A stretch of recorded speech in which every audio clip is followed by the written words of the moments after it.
আসসালামু আলাইকুম। আজকে আমি আপনাদের জন্য একটা রেসিপি নিয়ে আসছি, তা হলো সাজনা পাতা দিয়ে ইলিশ পোলাও রেসিপি। চলুন তাহলে কিভাবে আমি এই রেসিপিটা তৈরি করি। এখানে দেখুন আমি বাজার থেকে কিছু ইলিশ মাছ নিয়ে এসেছি। এই আর বিভিন্ন সবজিও তরি তরকারিও আছে, মাছও আছে, ওইগুলি আমার প্রয়োজন এখন নেই। আমি শুধু ইলিশ মাছটা নিয়ে তারপর সাজনা পাতা দিয়ে কিভাবে রান্না করব এটাই আমি আপনাদেরকে দেখিয়ে দেব। তা চলুন তাহলে আমি এই সাজনা পাতা দিয়ে ইলিশ পোলাও রেসিপিটা তৈরি করি।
এইভাবে কিন্তু আপনারা এই সাজনা পাতা দিয়ে ইলিশ পোলাওটা রান্না করে খেয়ে ট্রাই করে দেখতে পারেন।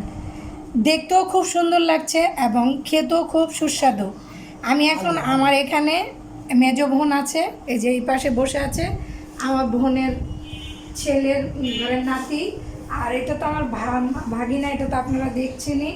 আমি ওদেরকে এখন খাবার পরিবেশন করে দিয়ে দিচ্ছি, ওরা খেতে থাক, আমিও আপনাদেরকে খেয়ে ট্রাই করে দেখিয়ে দেব। তবে পরিবেশন করে দিয়ে দিয়েছি সাজনা পাতা দিয়ে ইলিশ পোলাও। আপনারা চাইলে এভাবে এই রান্নাটা করে খেয়ে ট্রাই করে দেখবেন। আপনাদের ভালো লাগলে অবশ্যই আমাকে কমেন্ট করবেন আর লাইক দিবেন, সাবস্ক্রাইব করতে ভুলবেন না। আশা করি সবার পছন্দ হবে। সবাই ভালো থাকেন, সুস্থ থাকেন। ইনশাআল্লাহ আবার ফিরে আসব অন্য কোনো রেসিপি নিয়ে। আল্লাহ হাফেজ, আসসালামু আলাইকুম।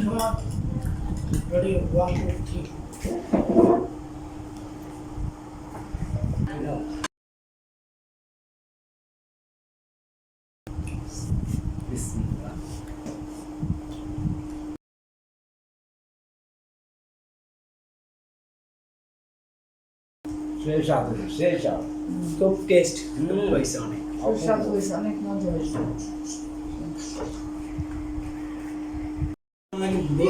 হ্যাঁ, কথা কম। আফা কথা কম। ও ভিডিও করতেছে। টেস্ট পাইছে। খাবার অনেক টেস্ট হয়েছে। কেমন ভালো ফাইন খাবার। আপনারা খেয়ে দেখবেন। আমার এই খাবারটার জন্য আপনারা লাইক দিবেন এবং খুব ভালো হয়েছে। খুব খুব খাবারটা খুবই মজাদার এবং সুস্বাদু। আপনারাও বাসায় একটা ট্রাই করে দেখবেন কেমন হয়েছে, আর আমাদেরকে কমেন্টে জানাবেন, খাবেন অবশ্যই। আল্লাহ হাফেজ। ইনশাআল্লাহ ভালো হয়েছে।